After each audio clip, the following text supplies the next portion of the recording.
Shadows and silence, Dominic Vega stood motionless before the floor-to-ceiling windows of his Chicago penthouse, watching storm clouds gather over Lake Michigan. At 42, he commanded an empire that spanned continents.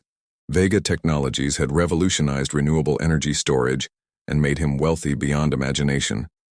Yet as lightning flashed across the darkening sky, illuminating his reflection in the glass, Dominic recognized only a stranger staring back. The penthouse stretched across 6,000 square feet of imported marble and custom furnishings. Award-winning designers had transformed the space into what architectural magazines called brilliantly austere luxury, a phrase that somehow perfectly captured his existence as well. Everything was meticulously ordered, from the precisely arranged art pieces to the temperature-controlled rooms that never varied by more than half a degree. Thunder rolled across the city as Dominic loosened his tie. Another 16-hour workday had left him mentally exhausted but physically restless. Sleep had become an elusive commodity, replaced by endless nights reviewing acquisition proposals and market projections. He made his way through the dimly lit great room, his footsteps echoing against hard surfaces that reflected sound but absorbed nothing. The kitchen, all gleaming stainless steel and polished granite, was spotless as always. He opened the refrigerator, finding prepared meals labeled with days of the week. He rarely noticed them anymore, consuming food as mechanically as he processed information. Nutrition without taste, sustenance without pleasure. Efficiency was all that mattered. A faint sound from the service corridor caught his attention. Dominic paused, glass of water halfway to his lips. In the 6 months since he'd moved into the penthouse, the household staff had perfected the art of invisibility. They entered through a separate service elevator, maintained the apartment while he worked, and disappeared before he returned. The arrangement suited him perfectly. Human interaction outside of business had become increasingly difficult to navigate. Eleanor Reeves pressed a trembling hand against her mouth, trying to silence the sobs that threatened to escape. At 28, she had mastered the art of crying quietly. But tonight the weight on her shoulders felt unbearable. The small staff quarters behind the kitchen had become her sanctuary over the past 8 months, a place where she could momentarily drop the mask of composed efficiency she wore throughout the day. Her phone lay on the narrow bed, the text message still visible on the screen. Hospital called.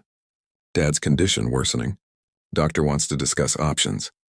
Below it was her bank balance, a number far too small to offer any real options at all. Eleanor wiped her eyes with the sleeve of her uniform, the crisp black fabric absorbing her tears. She had 15 minutes before she needed to finish preparing the apartment for night, ensuring everything was perfect before leaving through the service elevator. Mr. Vega never interacted with the household staff beyond occasional terse instructions relayed through his personal assistant. The agency had been clear. Invisibility and perfection were the only acceptable standards. The position had seemed like a miracle 8 months ago. After her father's stroke, the mounting medical bills had quickly consumed her savings.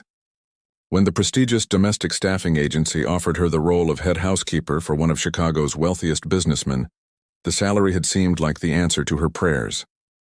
6 days a week she maintained the immaculate penthouse where her employer barely seemed to live, sending most of her earnings to cover her father's care in Milwaukee. Eleanor straightened her uniform and checked her reflection in the small bathroom mirror. No one would notice the redness around her eyes. No one ever really looked at her anyway. She had become adept at navigating the vast apartment like a ghost, anticipating needs without being seen, maintaining order without leaving a trace of human presence. The storm outside intensified, rain now lashing against the windows. Eleanor gathered her cleaning supplies for one final check of the main living areas. The weather alert on her phone warned of severe conditions, which meant potential delays on her commute to her second job. She worked nights at an all-night diner near her tiny studio apartment, picking up whatever shifts she could to supplement her income. Sleep had become a luxury she could rarely afford. As she moved through the darkened apartment, Eleanor felt the familiar sense of disconnect. The space she maintained so meticulously might as well have been a museum for all the life it contained. The furniture showed no signs of use, the kitchen no evidence of meals enjoyed. Even the bedroom looked as though it served more as a showpiece than a place of rest. She wondered sometimes if Mr. Vega ever truly relaxed anywhere in his perfect empty kingdom. A flash of lightning illuminated the great room, casting harsh shadows across the minimalist decor. For a moment, Eleanor paused to admire the panoramic view that her employer seemed to take for granted.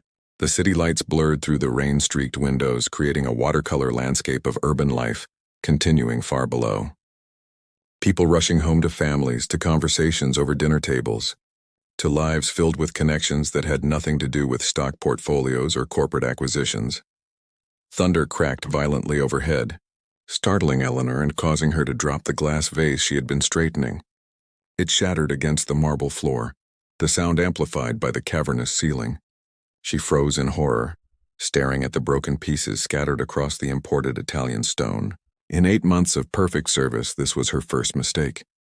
With shaking hands, she knelt to collect the larger fragments, knowing the replacement would cost more than she earned in a week. Tears threatened again as she contemplated the impossibility of her situation. Her father's deteriorating health, her dwindling resources, and now this careless error that could cost her the job she desperately needed. The sound of approaching footsteps stopped her heart. Eleanor looked up to see Dominic Vega standing in the doorway, his expression unreadable as he observed her kneeling amid the broken glass, tears now falling freely down her face. For the first time in months, Dominic truly saw another human being, not as an employee or asset, but as a person in pain. Something in her unguarded expression pierced through the carefully constructed walls around him, creating the first hairline fracture in his emotional isolation. Neither spoke as the storm raged outside, marking the moment when two shadows existing in parallel finally intersected. Broken walls, Dominic stood frozen, watching Eleanor frantically gather glass shards. Her tears reflected the storm's lightning. "Leave it," he said, his voice softer than intended. Eleanor flinched. "I'm so sorry, Mr. Vega. I'll replace it immediately. It's just glass." He approached slowly, noticing her reddened eyes. "Are you all right?" The unexpected question broke something in Eleanor. Between sobs, her father's condition spilled out, the mounting medical bills, her second job, the impossible choices ahead. Dominic listened, truly listened, for the first time in years. When she finished, he made a decision that surprised them both. "I have connections at Chicago Memorial. Let me make a call." That night, instead of returning to spreadsheets, Dominic arranged for Eleanor's father to see a specialist. In helping someone else, he felt something long dormant stir within himself. Unexpected bridges over the following weeks, a cautious friendship formed. Eleanor's father received treatment from top specialists, while Dominic found himself engaging with another person, without corporate pretense. "You've never used this kitchen, have you?" Eleanor asked one evening, finding Dominic attempting to make coffee. He laughed, a sound foreign to his own ears. Apparently not successfully. She taught him to cook a simple meal, filling the sterile apartment with aromas of garlic and herbs. As they ate at the counter, Dominic shared fragments of his past. His immigrant parents' sacrifices, his relentless drive that left no room for relationships. "Success was supposed to feel different," he admitted. Eleanor nodded. "My father always said wealth isn't what you have, but what you give." Her words lingered with Dominic long after their conversation ended. The storm within complications arose when Dominic's board questioned his sudden interest in hospital charity programs. Rumors circulated about his relationship with the Help, threatening both his company's stability and Eleanor's reputation. "Perhaps it would be better if I resigned," Eleanor suggested, standing in his office doorway. "Running from gossip solves nothing," Dominic replied, though uncertainty clouded his eyes. Meanwhile, Eleanor's father improved enough to question her about the mysterious benefactor. "You've always been independent, Ellie. What's different now?" "He needed help as much as we did, Dad," she answered, realizing the truth in her words. That evening, Dominic confronted his oldest friend and COO, Richard. "When did we decide human connections were acceptable collateral damage for profit?" Richard's expression softened. "When you stopped letting anyone close enough to ask that question." Light through cracks. 3 months after the broken vase, Dominic stood before the board presenting a new company initiative, a medical assistance program for employees' families, and a scholarship fund for nursing students. "Vega Technologies has built solutions that power cities," he told them. "Now we'll build something that powers lives." When Eleanor's father